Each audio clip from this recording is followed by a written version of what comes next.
Hello, my name is Ken Peterson, partner with MasterControl, and welcome to Session 2 of our webinar series, Advancing Beyond CAPA Compliance Using Innovation for Improvement and Growth. Last time, we had a good discussion on the steps that we use if we're going to be innovative, coming up with new ideas and putting those to practical economic use for our organizations. Let's review those steps briefly before we get into the second session. The first step was to identify the opportunity. The second step, to scope that opportunity, make sure that we generally understand what the parameters for being successful with this opportunity are, and that we take it through an impact filter to make sure that we're going to work on things which truly bring a significant benefit to our organization. The next one was to look at design criteria and requirements to make sure that what we innovate around and build is going to hit the mark and it's going to be applicable for the department, for the customer, wherever we're going to use this particular innovation. You'll recall that we talked about eventually using those requirements to make sure that we custom tailor the solution later in the process to make sure it does exactly meet the mark and brings us the gain that we're looking for. Of course, we'll be talking more about that at the end of session 2 here. The next step was to improve. And we looked at the improve stage and examined a little bit about how the mind thinks. You might recall that we talked some about range and depth, and how that is going to allow us to use different techniques. Now, we'll look at refining, we'll look at selling, in addition to the improve stage in this second series today. If we think about our comment from Michael Malcato, creativity does not depend on intelligence. It depends on how well you've trained your mind to be creative. That is the approach that we're going to continue to take. That if we have the right technique, if we have a good methodology, even those of us that tend to be a little bit more linear in our thinking and rational can do some marvelous things. And we'll prove that to you today. So, if we then go back to where we left off in session 1, we were talking about getting outside the box with the improve phase. We examined where do we go to find new solutions. We talked a good deal about how do these ideas come forward, and we moved that to the range depth. And one of the things that we were talking about with these bird names, as you'll recall, was they are made up in terms of categories or channels. Could be songbirds, could be zoo birds. But we also started to look at different types of birds that might stretch the imagination a little bit, like prehistoric birds, like a pterodactyl. We also started to look at maybe they're war birds, like fighter planes, the eagle, the talon, the hornet. And so we're going to apply those kinds of channeling, range and depth, depth being where we drill down, and get several different ideas in the channel to some actual improvement techniques. What are those techniques? Some may just be as simple as brainstorming, bringing the right people together, having our opportunity well scoped, and looking at that opportunity statement and focusing upon what we can do to arrive at a solution. Others might be techniques that require us to set something up where we take a more formal probe, where we channel and start to then stretch, bringing experts in to look at getting down deeper into the channel. And we're going to share with you today some fun idea builder techniques that allow you to go after this webinar and try it out. And I'm hoping that you'll have some new ideas come forward from those. I'm pretty confident that you will. So let's look at some of these idea generation tools that make up this innovate or this improve section. Some of them are as simple as creative tools. We'll look at 2 of them. The first 2 there, analogy and interverse. And you'll have some interesting discovery with those. But these tools, as well as many others, can be found in the literature today, either by Mercado or many others that are looking at how we can use our mind to come up with new ideas. Some tend to be what I call getting unstuck tools, such as random input, imaging, idea tunes, just to give you the names of a few. Others, organizational tools. I put this one down because most of us are familiar with mind mapping. We're going to use it in a different way in which we can then look at our themes and build them with our ideas into a solution generating component where sometimes it gets very, very difficult to organize this chaotic mass of ideas and bring it into something that's coherent and that can be used to come up with a solution. And then some are what I classify as communication tools. How to use things like e-chain and graffiti charts. There are many that allow us to communicate even in a silent manner to bring forth ideas. Let's look at these in terms of when we would use them. For example, if we were looking at criteria smashing, it smashes all the rules that would restrict innovation. So it's a technique that we can use when we're stuck and we're not doing well. It would be a process whereby we can combine with other smashing techniques that allow us to examine how to get away from where we might be getting some resistance and move forward again. And so we'll look at some of these different kinds of idea generation techniques. We're going to focus our effort today on the two here in the middle. The first one we're going to look at is what's called analogy. My intent is to give you a methodology to go back and be able to apply this. But please note the description, a statement with the same goal but different content. I'll show you how that works in a situation that calls for unique ideas. Let's take analogy. Remember, its intent is a similar in process, but very different in the content. If we look at a typical goal, and for this we'll use the example of one of our clients where they have a dental x-ray gun. If you think of this, just to kind of give us some common ground, it looks a little bit like a .45 caliber pistol. And it replaces that big monstrous x-ray machine in the dentist's office where they then take x-rays of your teeth and log those into their digital file. This gun allows them to just point it and pull the trigger, and it does the same work in much less the effort for the hygienist or the dentist or the nurse that's working there. We're going to use this as an example, and we're going to apply the analogy technique. Now, if we think about what it says up front, we want something similar in process but very different in content. So how to improve productivity in an apple orchard? You might say, well, how is that going to relate to improved dental x-ray gun on productivity?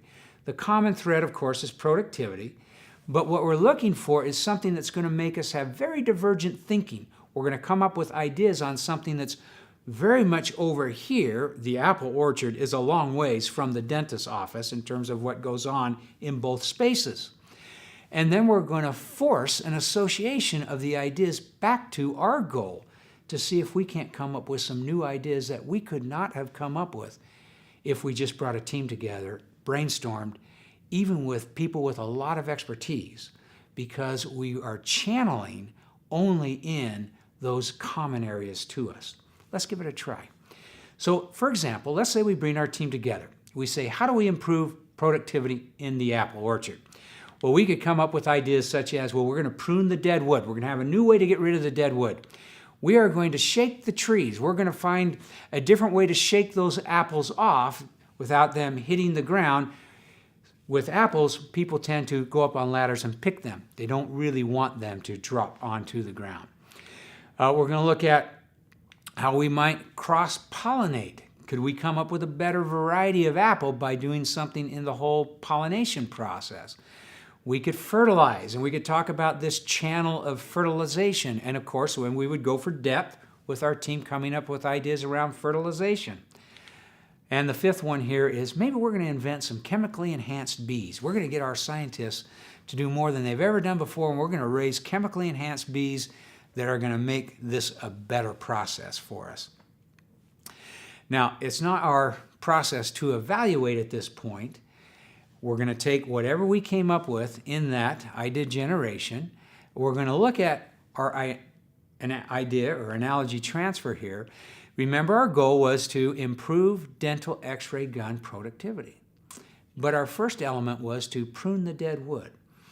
Now, we would have come up with some ideas as we went for depth within this channel, but let's look at how we might then cross it over with regard to the x-ray gun.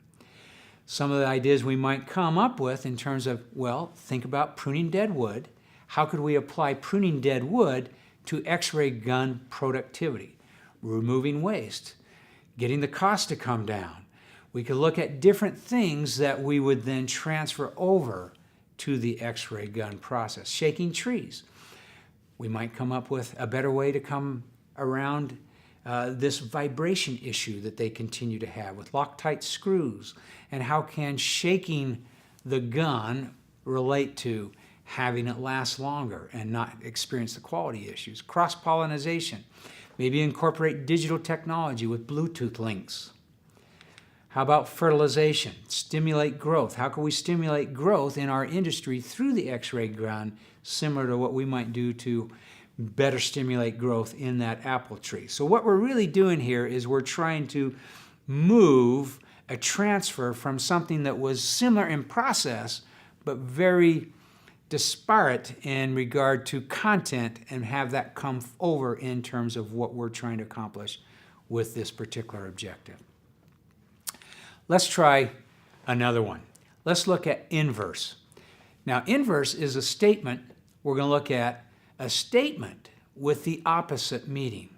I'll explain that. But the situation calls again for unique ideas. So if we think about inverse, in essence, what we're trying to do is destroy the innovation objective. What was our objective?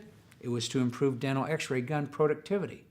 If we brought our team together and said, look, we want to make sure that this x-ray gun will not work. Whatever we come up with will ensure that it will be the worst, the most terrible operating device on the planet. That's what we're trying to do with inverse. Now, what would we do to guarantee or to make certain that we destroy our x-ray gun and ensure that it will fail? And then we would come up with some ideas. We would want to have the device that is just horribly condescending to dentists, makes them feel like they're infants, and we condescend their knowledge and their talent. How about instructions that are so difficult to understand and read? We could have a device that's very difficult to use. We could launch with technical problems built in. And a fifth one we put down here is we would start using custom parts that are nearly impossible for us to replace or to service, which is going to cause long-term problems with our ability to support the dentist. Now, take this in a similar fashion, and we need to transfer then those miserable ideas, invert or convert them back into something that would be useful. So the first one was be condescending to the dentist. How can we take that and flip it so that it now represents something that would bring value to us, where we might come up with a new idea? For example, plan in-service that engages and compliments and respects them as experts. We could include that as a key component to our x-ray gun productivity. And we could go down through each one of these, instructions difficult to understand, or any other item that we came up with in our idea generation in that inverse process, and transfer it to something by flipping it and having it bring value, wherein we look at our x-ray gun and the productivity. Now, why is this important?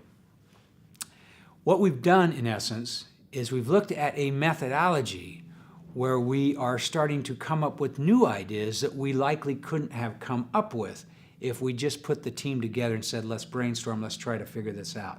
It gives us techniques that we can supplement that brainstorming with to come up with new inventive ideas. As we continue to take these ideas towards building a solution. The solution step in the process is comprised of two intertwined important steps. The first step is to take these ideas that we've generated, and typically there's sheets of paper. There might be many new ideas that we need to then move towards a thread that gives us some kind of solution. And so we generate that solution by taking all those ideas and finding a way to make sense of them and bringing them into something that is a solution that will actually carry forward what we're trying to accomplish. But we also want to refine that solution. So the two different components are generate the solution and then refine the solution.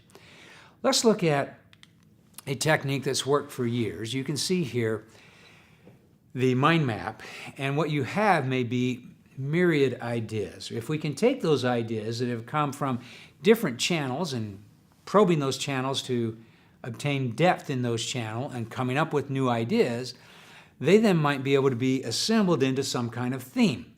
And as we look at each of these themes, we might be able to take components of those themes ultimately and build it into a paragraph that gives us what that solution should be. Now that solution needs to come back and relate to the objective so that what we're really doing is pulling forward what we set out in terms of our scope and our requirements. But the mind map is a great idea to use in actually then theming the ideas and bringing them forward to a common solution. As we arrive at a solution that seems like it has legs and we want to take it forward, we then need to look at that second step in the solution process, which is to refine. Now, as we think about refinement, we've got earlier design requirements, if you'll recall, that were necessary for us to be successful. We want to reintroduce those. And if we have design criteria or requirements that were significant and we're not meeting them, we must find a way to re-engineer our solution. Otherwise, our solution is going to fail because we said that it had to meet these requirements. Now, those requirements might be safety-oriented. They could be product-oriented. They could be patent-related. But they're going to be requirements that are basically limits, absolutes, that we're going to have to figure out how to redesign that solution to meet those requirements. We'll need to bring in experts oftentimes in order to refine the solution. It may step outside of our ability to re-engineer. And so you may have to go find the right individual to help you with that. With that, we then want to re-examine your solution against those requirements you established and look at three base areas, has been my experience, to make sure that you do well. Let's look at them independently. First, evaluate the feasibility of your new solution and refine as needed to make it more feasible. Second, evaluate the performance of your solution. How is this going to interface with customers, with other departments as it moves from one step in the process to another step? Evaluate the performance as if it were already working and make sure that performance in a visionary way as it changes hands from one step to the next, from one customer, from one supplier, from one department, make sure that the performance is what you're hoping to obtain, is what you're actually going to get.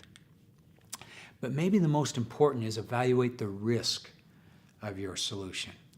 Now you remember earlier we talked about very early on in our very first webinar, the fact that one thing, working within a regulated industry, an industry that must be safe, an industry that prides itself on compliance and being able to solve problems and being able to find good solutions to those problems, means that we also have to look at problem prevention. That was one of those actions. So we want to look at risk and make sure that if we have associated risks, we drive the probability down and we also drive that impact down so that if they do occur, they don't cause disruption that's going to give us significant grief with this new opportunity. So with those three, if we take care of those, we're well on our way to having a good refining of that particular solution. What potential problems or risks are inherent in your solution? Debug them now before you present the solution to management, and build these risk actions into your development or deployment plan.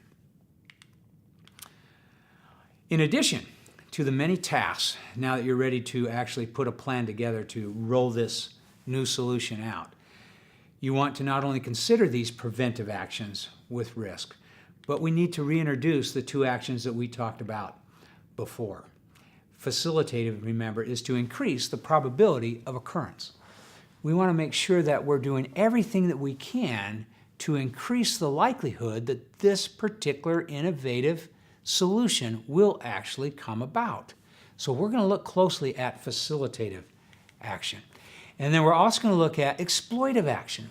If we are able to drive this solution forward, we want to make sure that we're taking advantage, that we leverage this solution, that we see other places where we could apply it, but we also leverage it in terms of being able to do things that might keep the competitors away, that are going to increase our market share. They're going to make it harder for somebody to take that share from us.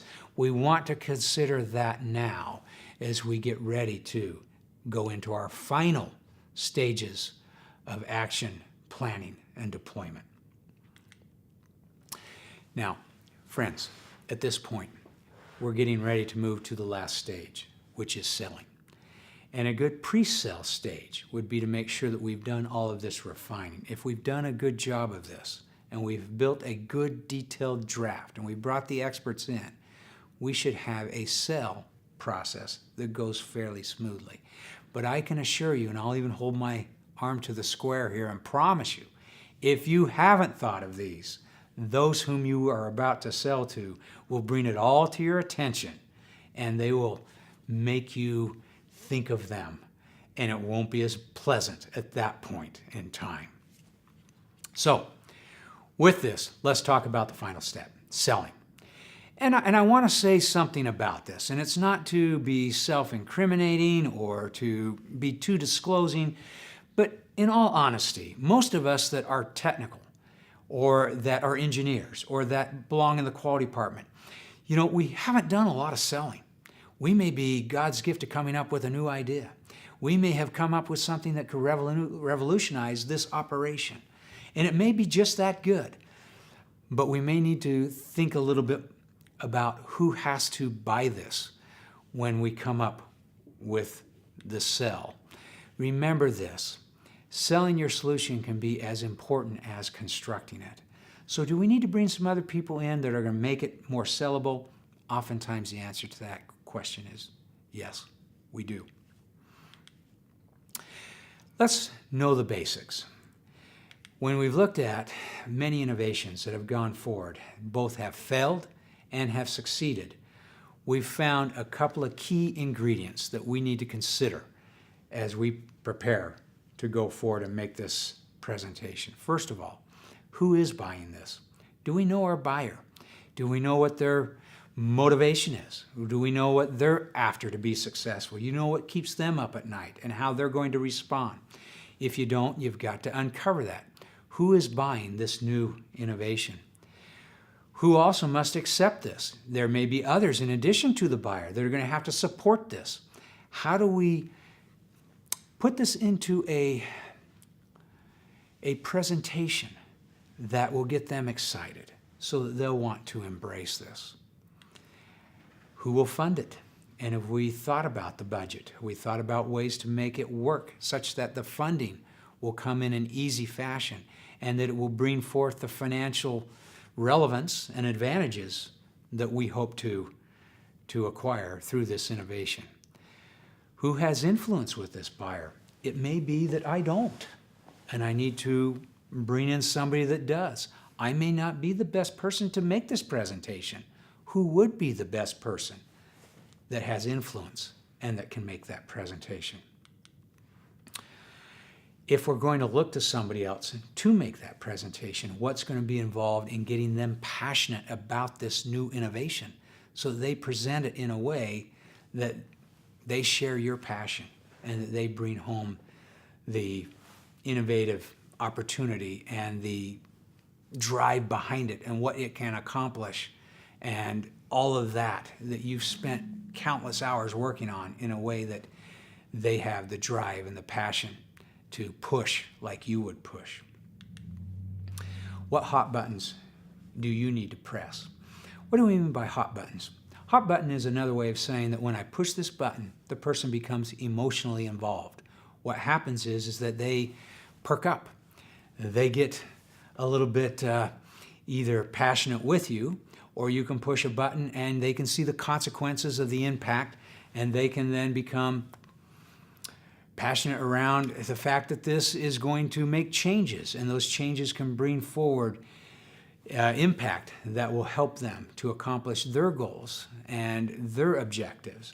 And so what kind of buttons do you need to push to have this person that is your buyer and those associates that must accept it feeling the pain, the heat, the passion, or the benefit and the desire to make that change? We at MasterControl, having used this in other kinds of settings, have found 4 simple techniques that we kind of call our 4P process. Let me share those with you. The first one is make sure you're prepared. If you go through those questions I just gave you, you're going to be well on your way to good preparation. The second one is to practice.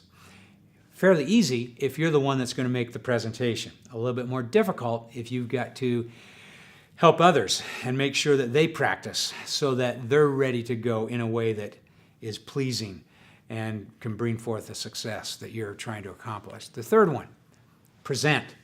You want to be there at least at a minimum so that you can evaluate that presentation and interject or be ready to share if called upon. The next one is to persist. And this comes back to the passion. You can't give up. If they say no, and they will, then you've got a plan B. And if plan B doesn't work, you can see through to a new hot button to press so that you can get them passionate about this with you. And they will say no, but you need to stay the course and be passionate. They will read many times your passion based upon how many times you say, but, and bring forth something of value to keep that presentation going forward. So prepare, practice, present, and persist. Those then make up the core steps for the final stage of selling. Let's review them quickly.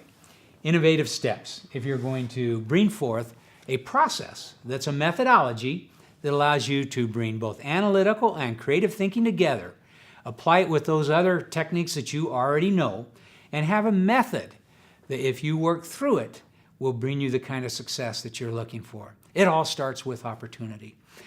You need to identify what is it that's worthy of moving forward into the innovation process. And then to scope it generally, coming up with those core elements to ensure that it will fit within your environment, that will fit within your production schedules, that will fit within that which you are trying to leverage forward with your products and services. Then get a little bit more specific. Design the requirements that are going to make sure that this is going to bring the type of solution that will be a long-lasting electrical light bulb versus a flash bulb. Or it's at least at a point where, like Kennedy did, that you can turn it over to your teams so that they can ensure, based on your vision, that a person is going to walk on the moon and we're not just going to circle it many times and come home. That we want them to be able to achieve those core requirements. Then we go into the improve stage, and we looked at all kinds of idea generation techniques here. We looked at analogy, we looked at inverse, we looked at things as simple as brainstorming, but we also looked at how the mind thinks. And remember, we look at range, we look at depth, and as we drive that down deeper and deeper, we're able to accomplish those new ideas. But if you get frustrated, you may need to change the channel, much like a remote on a TV. Go to another channel and come up with some new ideas in a different category. Range and depth help us to channel our thinking. Then we looked at getting the solution and how we construct that solution and then refine that solution. We looked at bringing back the criteria so that we then adapt, re-engineer, and adjust that solution to bring us forward something that will bring value to our department or to our company. And then the last step was to sell. We can't just go and expect that they're going to embrace it with the passion that we have. Take the time to consider who has to buy this. How do we put it into a presentation that is going to make them excited, bring them the passion that we have for this new innovative idea. So we implement a step-by-step process to transform these ideas into practical, business-focused solutions. We have good tools that work for us and for your environment and your products, and we exploit these ideas to get us more than we ever thought possible. And then lastly, we sell those solutions and obtain commitment and buy-in to implement them. Remember that last step in the 4 Ps, persist. Persist. If you continue to persist, you will find more often than not your innovative ideas find the traction to make a difference in your company. As a final summary, I've enjoyed sharing these 2 stages or these 2 webinars of many stages, steps in the process of the innovation process. It's shared a lot of the process steps and lessons learned that we had from our CAPA process. And if we were good at CAPA and compliance, we can be good at innovation and invention, even within a regulated environment that requires that we're safe and that we don't upset or cause problems for our customers, either within or without our organization. This completes the 2nd webinar in the series of 2. If you have a desire to learn more about MasterControl or to obtain the first webinar, we invite you to contact us, and we would be more than happy to send you out a link to that first webinar. We wish you success, and we wish you happy innovating as you go about looking for new ideas and move beyond just being compliant, solving problems, and moving towards the future and its orientation of coming up with new ideas that push us past just compliance in a regulated and safe environment. Thank you.